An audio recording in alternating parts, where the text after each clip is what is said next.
Bonsoir, soyez les bienvenus pour iWeek, toute l'actu Apple en live, tous les mardis sur Watch TV de 20h à 21h. Ce soir, une émission très spéciale, un inédit que vous n'avez donc jamais vu encore à l'antenne. Et pourtant, cette émission a été enregistrée il y a plus d'un an. Pour des raisons techniques à l'époque, nous n'avions pas pu la diffuser, mais nous avons réussi à la sauver.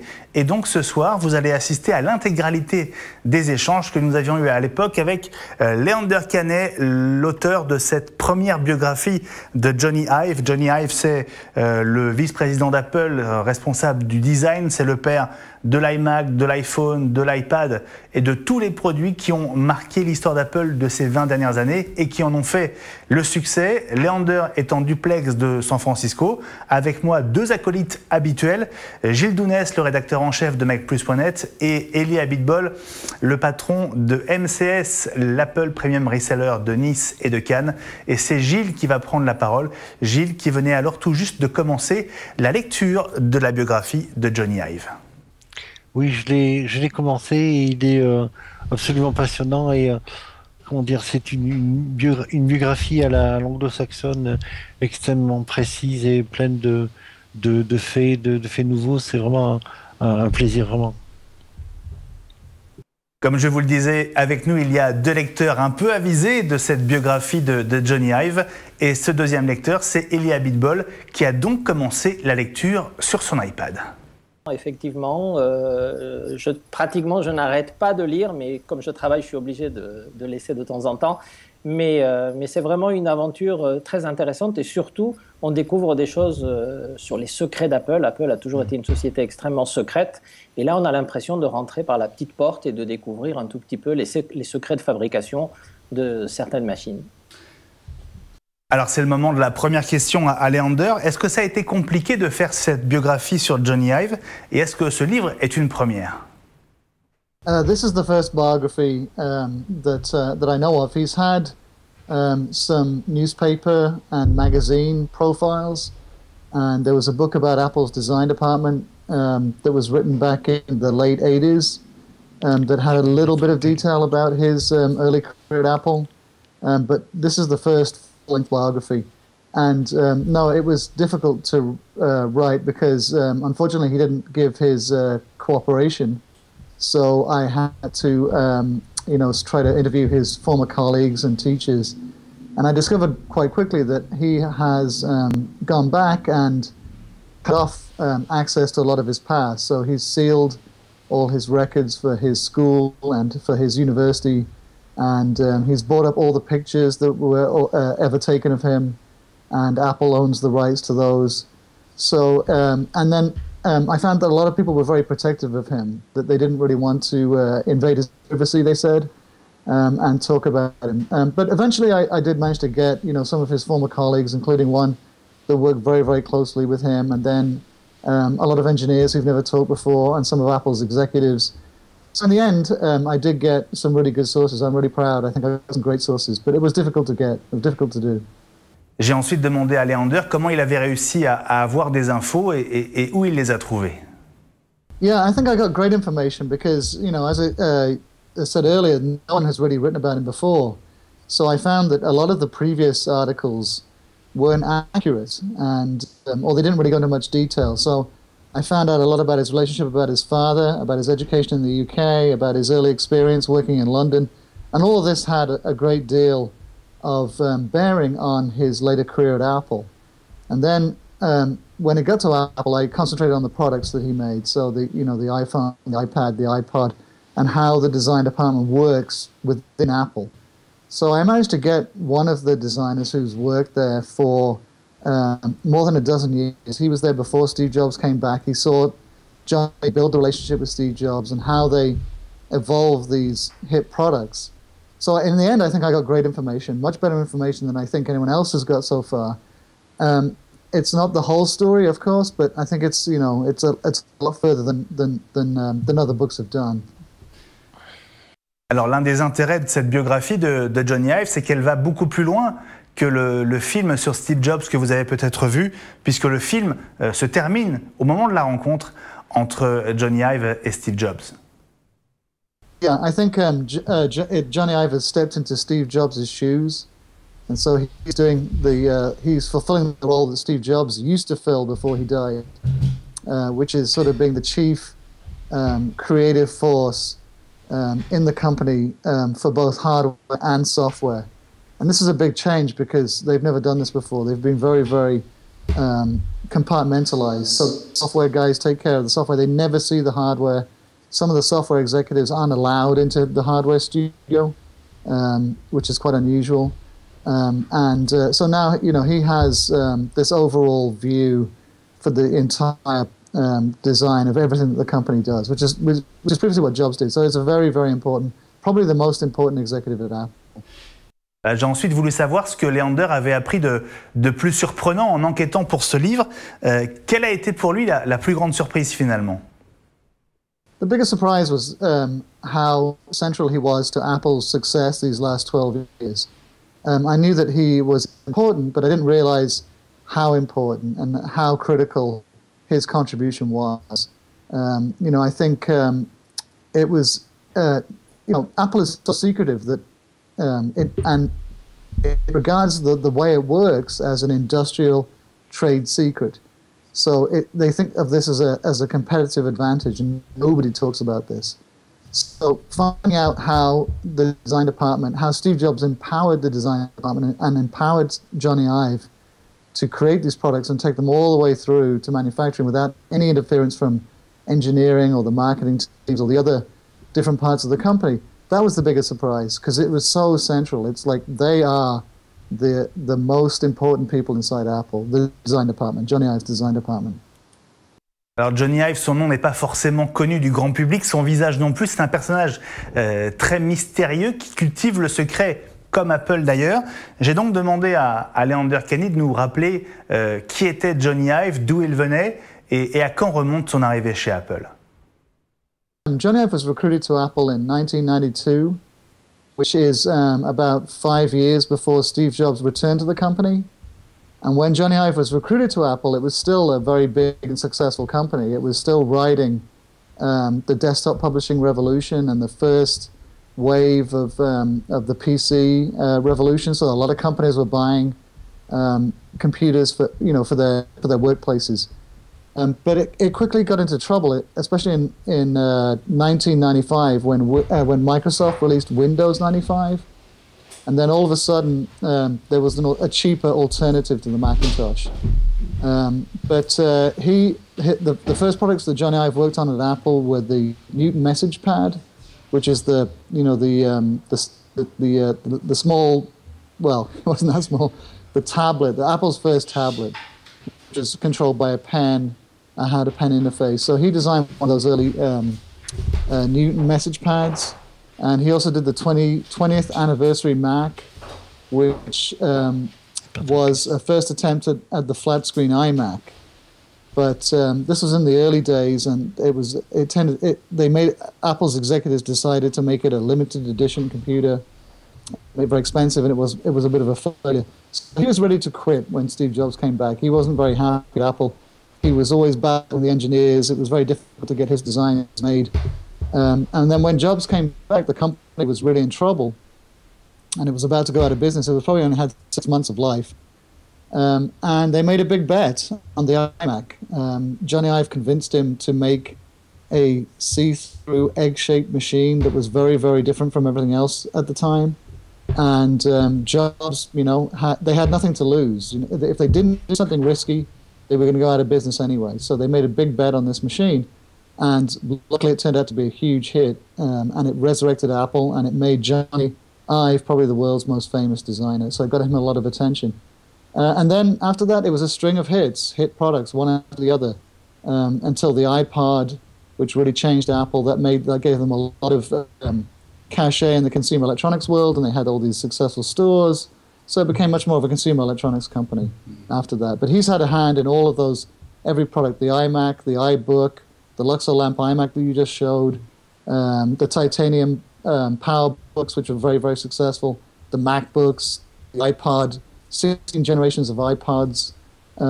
So they've had, there's been a whole string of products, and almost all of them hits. Only one or two failed. The Cube, I think, the Power Mac Cube was a famous failure, and that almost brought the whole company down. That was very, very risky.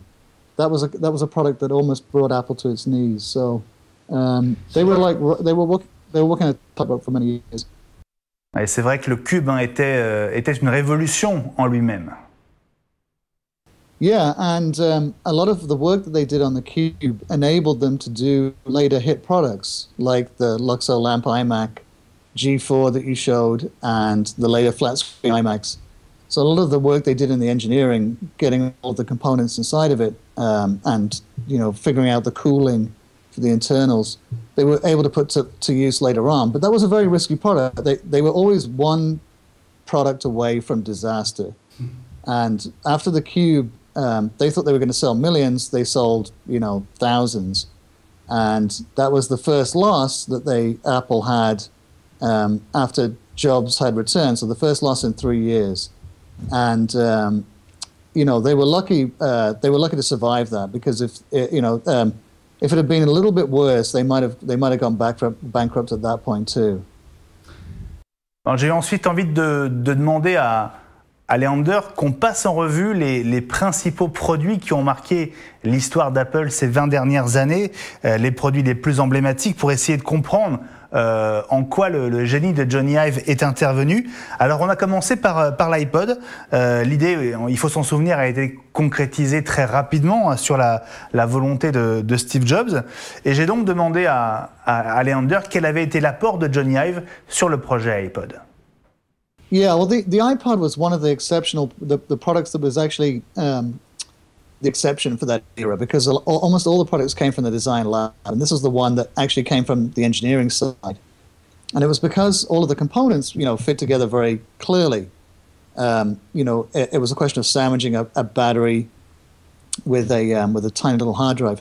But Johnny Ive helped figure out, I think, probably the most important components, which were the interface, so making the scroll wheel and enabling it to scroll quickly through music, implementing that in hardware. It actually came from one of the programmers, figured out how it would work, but how it would work in hardware was I think an important critical component.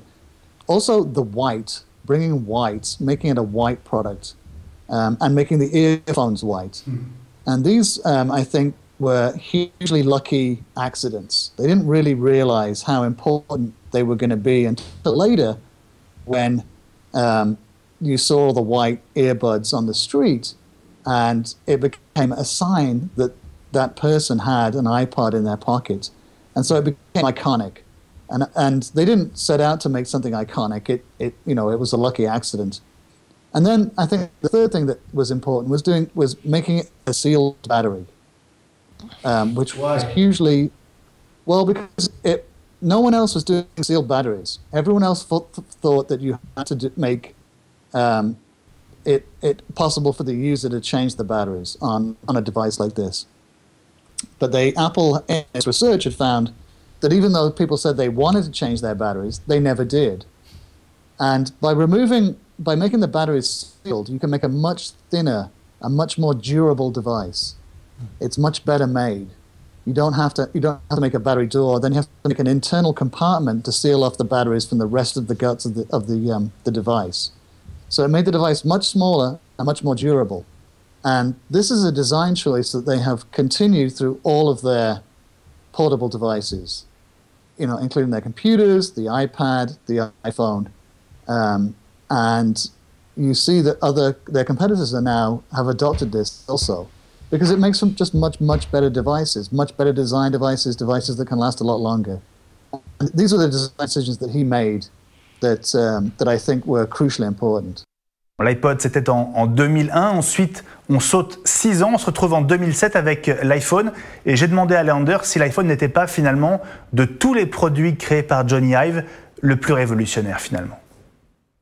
Yeah, it is, because it is completely changing the entire technology industry, and in turn, the technology industry is changing, all these other different industries, from communications to entertainment. It's changing the whole internet. It's changing the way we work, the way we play, the way we communicate. So yeah, it's a huge change that they've wrought with the iPhone. Yeah, probably the most important product of his career. Jony Ive, vice-président chargé du design, de manière un peu provocante, j'ai demandé à Leander si finalement en 2010, quand l'iPad sort, si l'iPad justement n'est pas vu du point de vue du design comme un simple iPhone nettement plus grand. Well, yes and no. It uses the same basic functionality, but I think the larger screen allows it to be quite a different device. It is, really, I think, a viable replacement for a laptop or a desktop computer. I think we're going to see this, that it is quite a different experience of computing. And at first, the software wasn't there. At first, Apple didn't really know what it had. I think Steve Jobs viewed it as a consumption device, something that you would use at home on the couch to watch Netflix and maybe do a little bit of email, to watch, TV and to surf the web. He wanted something that he could use in the bathroom to read newspapers. And I think this is how he envisioned it. But it's become clear in the last few years that as the software has got more sophisticated, you can do a lot more on it, especially with multimedia. And for some tasks, it's actually a better device. It's much nicer to use. In some ways, doing email there are some really good email programs that make it nicer to go through your email on an iPad than it is on a desktop computer. And I think this is a sign that it's becoming a device for content creation as well as consumption. And you already see this as well, I think almost all of the biggest companies in America, all the Fortune 1000 companies are starting to switch over to iPads. And it allows work to be much more flexible. You're not tied to a desk or to an office. You can take it anywhere. It's bringing huge changes. And I think, and you see the PC market is slowly dying. I mean, year after year, I think it's, 3 years in a row now, the PC market has been contracting, which is the first time in 30 years. So, I think we're going to see many more iPads in different sizes, some quite specialist iPads, some more general, and fairly shortly, within a matter of a few years, a computer is going to look really strange and old-fashioned, like a typewriter. Alors écrire un livre sur Jony Ive, bien sûr, mais Leander Kahney a-t-il eu la possibilité de le rencontrer pour ce livre? C'est la question que je lui ai posée justement. No, unfortunately, I haven't seen him in a few years. I used to see him fairly regularly when I was a reporter for Wired, and interviewed him a few times at Macworld, and I got a couple of product tours. But I didn't see him for this. I approached him through a friend. I wanted to be very strategic about how I approached Apple, and I didn't want to go to Apple's PR department and say I'm doing a book, because then they would shut everything down. I knew that they would not collaborate. So I thought I should best approach him through a friend, and I contacted one of his old colleagues and friends in London, Clive Grenier, who worked with him in the early days at Tangerine and has remained his friend all these years. So Clive said that he would send Jony Ive an email, a message for me, and ask him if, behind the scenes, through a back channel, whether he would collaborate. And he was actually quite hopeful. He said, yeah, he might do this. He might give you some help. So fingers crossed. A couple of weeks later, I got a message that was very gently apologetic. I'd love to help. I'm sorry, but I can't. So you're going to have to go through the official channels. So that was that. Yeah, it was a shame, because I was hoping that he would, he would give me a little bit of help. But yeah, it's a pity. Voilà, Leander Kahney, l'auteur de The Genius Behind Apple Greatest Product, le génie derrière les plus grands succès, les plus grands produits d'Apple. Donc Jony Ive, signé par Leander Kahney.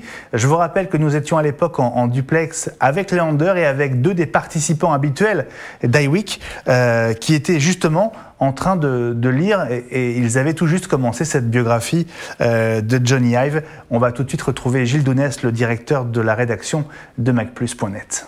J'en suis à la page 24, pour être franc, sur la version numérique du livre. Et c'est vraiment passionnant et je me régale. Pour le moment, j'ai une question pour Leander. Des choses qui ont été un petit peu évoquées par Walter Isaacson dans sa propre biographie de Jobs, c'est l'amitié qui est née entre Jobs et Ive, du fait de la proximité des caractères de leurs pères respectifs. C'est quelque chose qu'on sent. Est-ce que comment dire, est-ce que c'est quelque chose qui vous a été dit de la part des sources que vous avez pu rencontrer en faisant le livre? No, they had very different personalities. They had completely opposite personalities. They were very, very different people. I think the relationship was closer than is explained in Walter Isaacson's biography. They went to each other's. Johnny Ive went to all of Jobs' meetings all morning, and then they would have lunch together, and then Jobs would go over to the design studio and spend all afternoon over there playing with prototypes. So they were almost inseparable for almost a decade. And where Jobs would get very, very upset and would scream and shout and would yell at people, Johnny Ive is the exact opposite. He's very quiet, very calm. He would lead by example. He was always but both of them were very involved, and both were very much design nuts.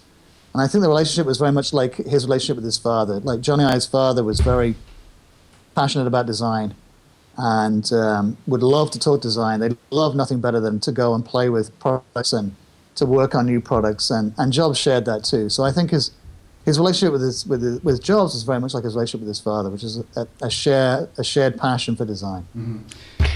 La question, c'était les pères de chacun d'eux qui étaient passionnés à la fois comment dire, de Jobs pour l'électronique, le père de Jobs pour l'électronique et le père de Ive pour le design, et chacun a su accompagner la curiosité et la précocité de son fils en lui ouvrant et en l'accompagnant. C'est quelque chose qui m'a semblé assez évident dans chacun des deux bouquins, et quelque chose qui était évoqué par Isaacson. Yeah, indeed, exactly. He's totally right. Yeah, both were very much influential on their sons, and both their sons are dyslexic. Funny enough, and I think that that gives they become much more. That there's a need to express themselves visually or maybe even physically, through physical products. But yeah, Jill is right. Jobs' dad instilled in his son a love of design and making and craftsmanship, and a sort of self, this willingness to do things himself, make things he wants himself, and Johnny Ive's dad too. Alors à l'époque, Elie Abitbol était lui aussi dans la lecture de ce livre, mais à un stade plus avancé. Il était exactement au moment de la rencontre entre Jobs et Ive, et donc au moment où s'arrête le film, alors que le livre, lui, n'en est qu'à à peine la moitié. Et donc, forcément, je me doutais bien qu'Elie avait au moins une première question à poser à Leander. Oui, bien sûr. Moi, ce que j'ai trouvé dans le livre, c'est qu'il y a plein de détails très intéressant, et donc d'après ce qu'il nous raconte, il n'a pas eu de contact direct avec Johnny Ive, donc ça s'est fait à travers des amis ou à travers d'autres designers, mais pourtant il y a des détails sur la fabrication des produits, sur les process, etc., qui sont extrêmement précis. Donc comment est-ce qu'il a fait pour justement arriver à ce niveau de détail, et est-ce que ça lui a pas valu quelques remarques ou quelques mails du département légal d'Apple? Well, I didn't know. I was hoping that I wasn't going to get into trouble. One of the executives told me that the details about how they work is considered an industrial trade secret, and they keep it secret. They don't want their competitors to find out about their internal processes because then they could copy them. And I think a lot of competitors look at things like the iPod and the iPhone and they copy the gadgets, they copy the hardware design, they copy the object. And they're missing sort of two levels. You know, one is that these gadgets are no longer just on their own. They're no longer standalone gadgets. They are connected to software, but also to services online. And so it's much more the ecosystem that they should be copying. Not just the gadget, but the entire ecosystem that it falls into. But the other thing is also copying Apple. You know, how does Apple do it? How did Steve Jobs do it? He came up with so many innovations through his lifetime, from the Apple II to the Mac, the iPod, iPhone, iPad. So, he was able to do this because of the procedures he set up in Apple, because of the way that he organized Apple, the way that he worked with people. And you can see this with Pixar. You know, Pixar was very, very similar to Apple and the design team. There's a lot of parallels between the two companies and the way they worked. And Jobs, you know, he didn't write any movies. He didn't direct movies. He's not an animator, but he knew how to organize people. He knew how to push them to get the best work. And the same was true at Apple as well. Mm-hmm. You know, that he never gave very direct feedback. It was always, you could do better. He would never say, you know, this should be round or it should be blue or it should be hard or softer. The pushback was always very non-directive. So I think that's very important because, you know, you can see that the creative work, the ideas came from the team or and you know, the people that he was working with. But he just knew how to direct them in a more sort of, in a very global way. And I got the details mainly because, you know, we got talking to a lot of people who'd worked there at Apple. And in fact, we cut most of the detail out. I mean, I had about another 50,000 words, another half a book that had a lot more detail about how the design team worked and how they worked with the engineers and the precise, you know, a lot of acronyms that I had about the internal processes that they use. But it kind of bogged the book down a bit, so we pulled it out. Durable, ça voulait donc dire forcément une suite. Well, what I'm going to do is I'm writing up a case study that is it's gone quite long, but I'm going to give it away for free online as a digital extra for people who buy the book. Oh, really? So I'm hoping to put, you know, people who are interested in it can dig into this stuff I have online. Actually, I was thinking about doing it as an ebook as well. So I haven't quite decided what to do with it. Maybe do it as an ebook or maybe do it online. Forcément, on avait envie de savoir quand cette suite risquait d'être publiée. I don't know, when I finish it. It might be a while. I've got some of it done, but it might, you know, hopefully in a week or two, not very long. Yeah, you know, what I did is I had also quite a long history of Apple design that got pulled out. So I talked about Jobs' interest in design and how he helped design the Apple II and the Mac. And then I talked a lot about Frog Design, the first company that he worked with, and Hartmut Esslinger, the Snow White design language. So I had quite a long chapter about the history of Apple's design that got pulled out. That's about 10,000 words, and that's nearly finished. So I don't know. There's actually quite a lot. I mean, there's probably maybe 25,000 words. Alors toujours à propos du livre, je me suis demandé quelle avait été la réaction d'Apple au moment de sa parution.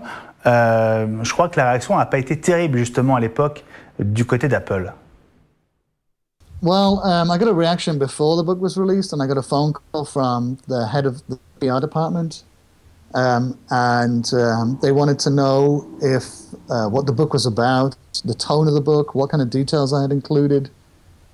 And they were most worried, I think, about the public image of Jony Ive. They were concerned whether I had included any stories that put him in a negative light.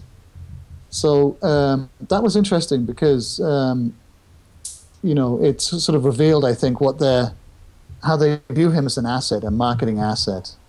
And they want to very carefully protect his image. And so, you know, that was the thing they were most worried about. And then I haven't heard, you know, every day I check my email or, you know, when my phone rings and it's a 408 number, I get a little nervous because, you know, they might be hearing from them. But in general, it's a very, very the book, I mean, the first thing I said to them was, look, you know, the title is The Genius Behind Apple's Greatest Products. You know, it's not a negative book. It's not anything that is going to do the company any harm, I don't think. You know, it might you know, Steve Jobs was very clear that he didn't want the backstory told about these products. He doesn't want people to see how the sausage is made. And he got this from Walt Disney. Walt Disney was very, very protective of how Disney worked. And he felt that it ruined the magic of the products, the movies. You know, if people knew how they animated the movies, then it would lose some of its magic. But of course, you know, since then, you can pick up a lot of books about Disney. And in fact, there's a great Disney museum right here in San Francisco that shows you exactly how they put the movies together. And I think it's fascinating to see this, to see how they were made.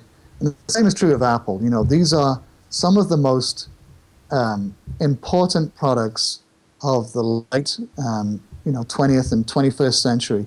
These are as important as the telephone and the car. They have the washing machine, the microwave. You know, they're right up there. These are hugely impactful products. They are changing everything. The story of how they made them, I think, is a super important part of history. So it's frustrating that Apple doesn't, you know, isn't friendly to journalists. You know, I think it's a shame that we don't get to see, you know, hear about these products. And even stuff 30 years ago, I mean, some of the people that I interviewed, they would only answer questions by email. They would only answer questions about stuff that was a long, long time ago. And they were very guarded. They were very, very careful. Apple has made everyone sign a huge stack of legal documents. And it is very aggressive in pursuing people. I mean, one of the people I talked to had received quite a few threats from Apple, legal threats. You know, they haven't followed through on them yet, but it has a very chilling effect. You know, it makes people very reluctant to talk about their work. J'avais été assez surpris que ça se limite finalement à ce simple coup de fil d'Apple et j'avais demandé à Leander s'il n'y avait pas eu de tentative du constructeur de bloquer carrément la parution du livre. No, no. They asked for a copy of the book and for free. Well, they wanted to see it, yeah, for free. And my publisher said, you know, they wouldn't send them one until it was out because they have had problems with Apple in the past. They were worried that Apple would get an injunction and stop it getting sent to the stores and may delay the publication. So we didn't send it to them. The day it was published, we sent a copy to Johnny Ive and to the PR department, but we didn't let them see it beforehand, no. Alors on a compris que l'homme était discret, mais j'ai demandé à Leander si Johnny Ive n'avait pas eu la délicatesse de lui envoyer un petit mot pour le remercier pour le bouquin. No, I haven't seen anything yet, no. But I'm going to ask his assistant. His assistant is, you know, has been emailing me, so I'm going to ask if he's seen it and what his reaction was. I invited him to the party. I had a party here in San Francisco to launch the book, and I invited Johnny Ive and his assistant. He said he'd love to go, but he's out of town, and you know, next time. Et nous étions donc toujours avec Elie Abitbol et Gilles Dounès, le rédacteur en chef de MacPlus.net, qui pose à Leander la prochaine question. Il paraît que ça a été très dur d'écrire ce bouquin et qu'il a pris 30 livres, c'est-à-dire 15 kilos. Est-ce qu'il a réussi à les perdre d'abord? Not yet. I'm working on it. Alors c'est vrai que les livres qui nous entraînent réellement dans les coulisses d'Apple sont très rares. Et c'est la réflexion que j'avais avec Elie Abitbol. C'est vrai que c'est toujours un bonheur de plonger dans un bouquin qui nous ouvre comme ça les portes de Cupertino, n'est-ce pas, Elie? Absolument. En fait, bon, moi j'ai eu la chance d'avoir touché et manipulé pratiquement tous les produits qui sont évoqués dans le livre. Hein. J'ai eu la chance d'avoir un Newton, un MessagePad, le premier raté et le deuxième, de même que le eMate qui a été très très peu vu en France et après tous les autres produits. Moi, ce que j'ai trouvé absolument fascinant dans le bouquin, c'est la façon dont Leander décrit la relation entre Steve Jobs et Johnny Ive. Parce que Steve Jobs était quelqu'un qui était très très brutal et qui n'aimait pas du tout qu'on le contredise et qui pouvait rejeter un projet en 10 secondes. Et la façon dont il réussit à l'amadouer progressivement jusqu'à ce qu'ils deviennent inséparables. J'ai trouvé ça absolument passionnant. Donc, est-ce qu'il peut nous en dire un tout petit peu plus sur cette relation parce que quand il est arrivé chez Apple, il l'a découvert, il n'était même pas au sein du campus, c'est dit dans le bouquin. Et il l'a pratiquement pas rencontré, il a fallu qu'ils envoient, c'est très très bien raconté, des messages pour que Steve vienne les rencontrer et voir ce qu'il faisait. Yeah, that was one of the funny things that I found out. Actually, that was kind of maybe that was one of the surprising things. The most surprising things is that he was going to fire the entire design team when he came back. When Jobs came back, it was a very big, very bloated company. It was run by the engineers and the marketing teams. They had a very, very bureaucratic process. If they had a new product, they had to have all these huge documents, and everything was very carefully planned out on paper, and they would get more and more features. And Jobs came back, and he got everybody who worked in the company, all the product teams, to give presentations about their products. And he didn't get to meet with the design team. And he was thinking about bringing back Hartmut Esslinger, who was the leader of Frog Design, who he'd worked with in the mid '80s. And also, he was looking at some other world-class designers. He wanted to make design and world-class design a very important part of Apple's comeback. But he had no idea there was actually a design studio inside Apple, because the design studio was actually off campus. It was in a different part of Cupertino. He didn't even go over there. He didn't even go over and visit the studio. So he was going to get rid of everybody. And Johnny Ive made a brochure with pictures of some of the stuff that they were working on in the design studio. And this was the stuff that the previous management was too timid to release. There were all these crazy shaped bulbous computers that were very colorful with different shades of colorful plastic, some of them translucent. And they've done a couple of products like the eMate, which is a sort of laptop version of the Newton Message Pad. And they've done a few things like in printer lids, and the PowerBook, I guess, was more organic than previous versions. But the previous management was quite conservative, and so Jobs was going to get rid of them all. But when he went over there to visit the studio, he was amazed to see how creative they were. And there were prototypes and mock-ups of all of these crazy computers in all kinds of different materials, some in see-through plastic, some of them really, really, very, very imaginative stuff. And he was really blown away. He was really excited by this. And you could see that there was, he bonded with Johnny Ive as well, because there are a couple of design crazes. They love to do this sort of stuff. And Johnny is extremely, extremely diligent. He puts so much work into his designs. And he's able to see the big picture, but also the details. So he was interested in not only, setting up the factories and how they're going to get made, but also the tiniest screw, like where each and every screw went. And, it was this sort of, this mentality that Jobs shared. Jobs had exactly the same mentality. He was interested in the marketing, in the advertising, in the stores, the boxes, everything was designed, the entire customer experience. Nothing was left to chance. They wanted to, make sure that they had the best customer experience of every aspect of the product, even getting it out of a box and turning it on. So he took care of all those little details, like the Happy Mac, the chime, all this stuff, and Johnny definitely shared that. So they bonded really, immediately over this shared love of making products and designing them very, very carefully. Alors, question à l'époque, le livre était sorti évidemment en anglais, et j'ai demandé à Leander s'il y avait une version française de prévue. I hope so, yeah. I'm not sure what's going on. I think it's up for auction, but I haven't checked. I have to check with the publisher. The publisher takes care of that, so fingers crossed, yeah. Okay, I'll send you a note. I asked about, I think it's up for auction still in Germany and in France. And strangely, it's available in Czech and Thai and Brazilian and Portuguese, but I didn't hear about France and German. Okay. Au moment de cette interview, nous étions donc en novembre 2013 et j'avais demandé à Leander si la rédaction du livre avait commencé avant la mort de Steve Jobs. No, it came afterwards. And it was because, his, you know, I don't think it was clear that he was Steve Jobs' successor, especially when, you know, Tim Cook was named CEO.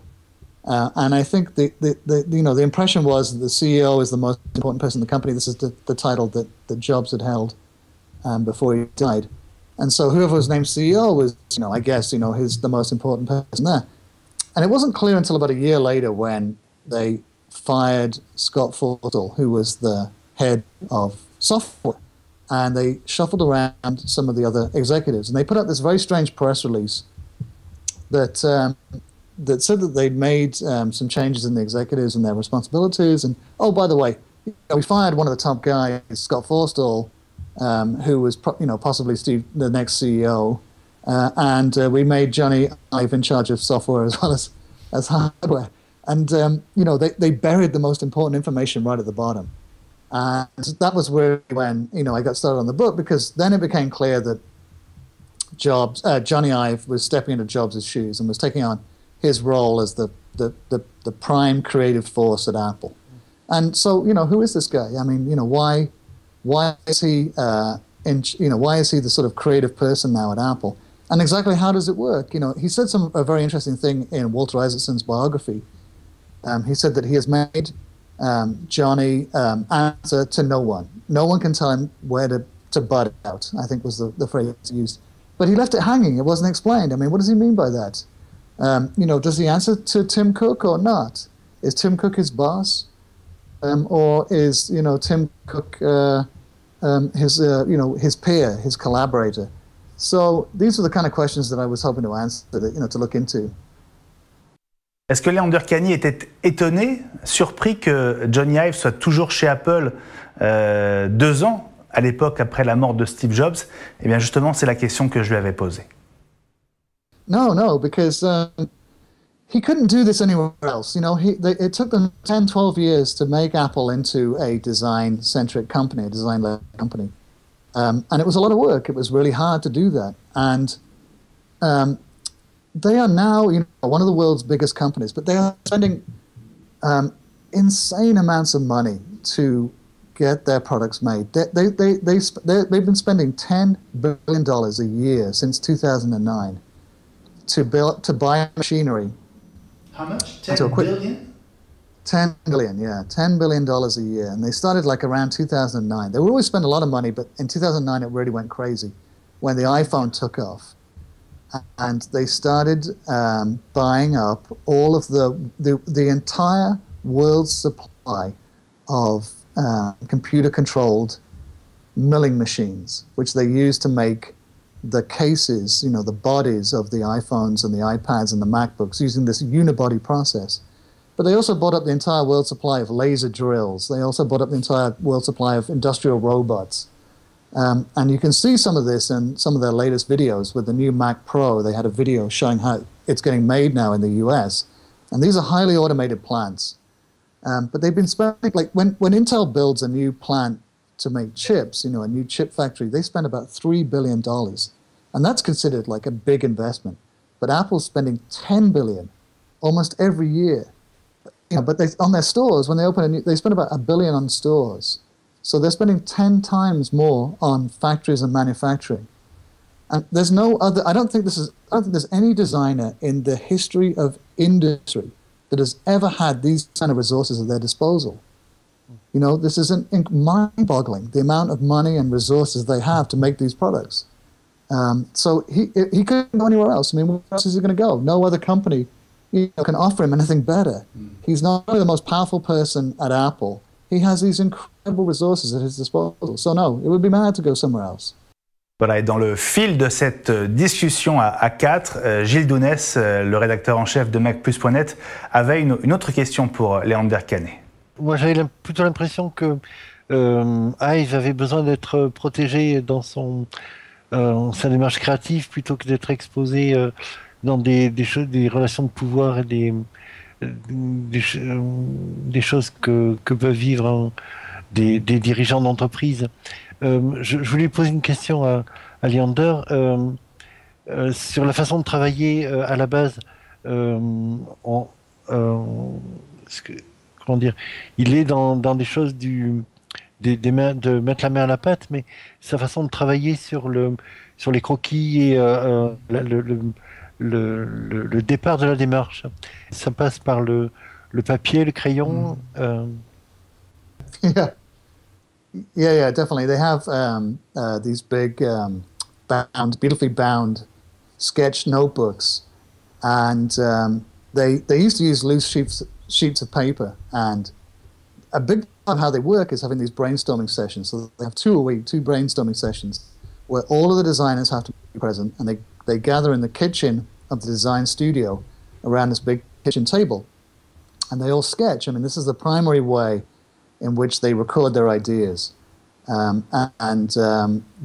the end of the brainstorming sessions, Johnny will often take everyone's notebooks with the lead designer on whatever project they're working on. So the iPhone, he'll get everyone's notebooks and they'll copy all of the sketches, and then they'll go through them and keep the best ones in a folder, and they store all these books, and one of the designers said that these sketchbooks, some of them are really beautiful. They're really, really beautiful. Some of the designers, produce real works of art when they make these sketches. And this is it was a big bone of contention during the Apple-Samsung trial. Samsung's lawyers tried to get the design team to turn over their sketchbooks, and they said that they couldn't find them, which one of the designers told me was ridiculous, because they are very, very carefully kept and labeled. They're kept in lockers and they're arranged by year, so they know exactly where all these things are. But they didn't want to turn them over. This is a big part of how they work.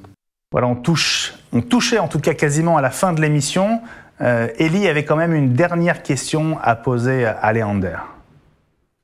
Oui, absolument. Depuis la mort de Steve Jobs, certaines personnes se demandent si Apple n'a pas perdu son Magic Touch. On n'a pas vu de produit totalement révolutionnaire.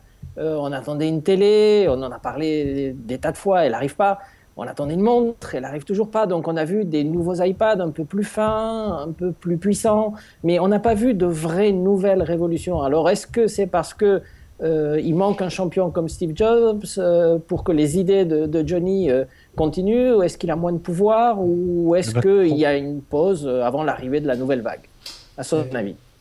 Yeah, it's in some ways it's still an open question. They are in this kind of maintenance mode still, where they are just updating the previous products. I think I think it's a bit unfair to expect Apple to come up with these epoch-defining products every couple of years.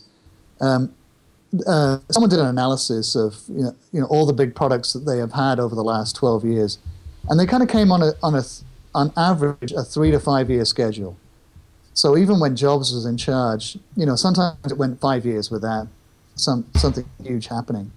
And of course, 2 of the biggest changes ever happened in the last couple of years of his career, just before his death, the iPhone and the iPad. So I think people sort of felt that, oh my God, where is it? It's been 2 years now, and they haven't come up with, the Apple TV that's going to change entertainment and our living rooms.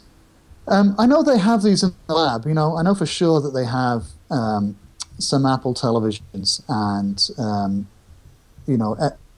I believe that they are voice controlled, so they use Siri. And what else? Well, I don't know, but I think it's Siri. I don't think they use anything else. I think. What else apart from a television? Oh, well, wearables. Yeah, they've got a whole bunch of wearables.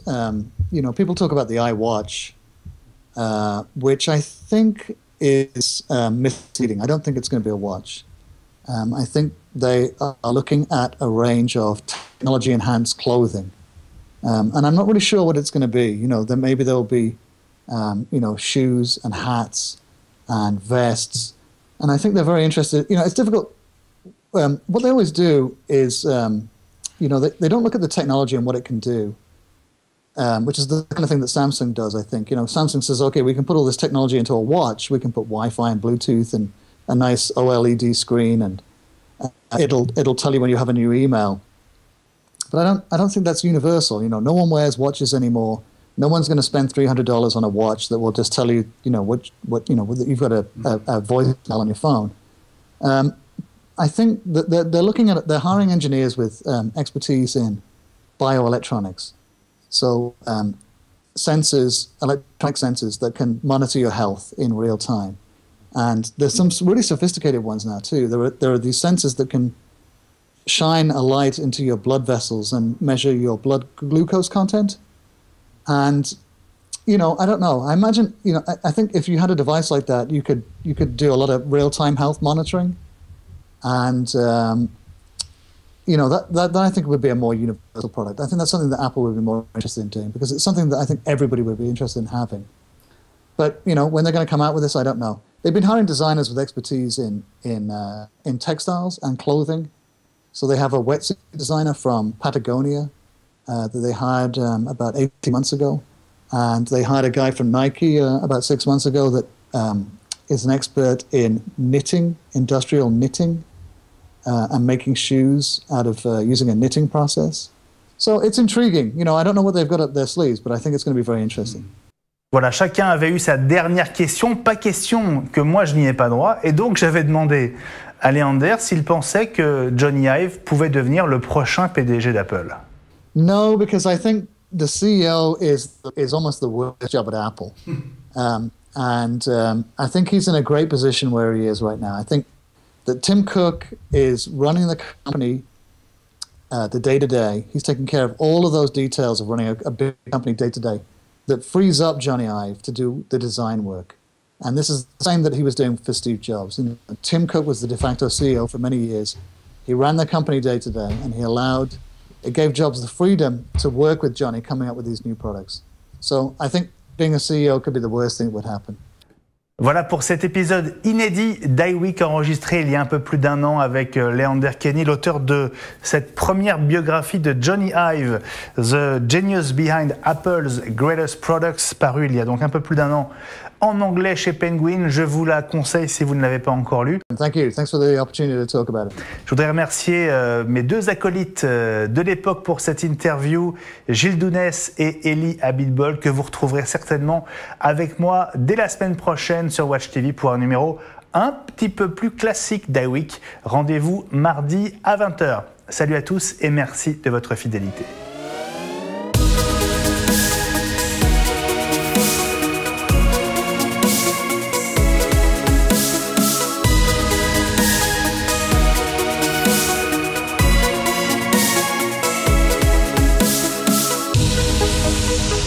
We'll be right back.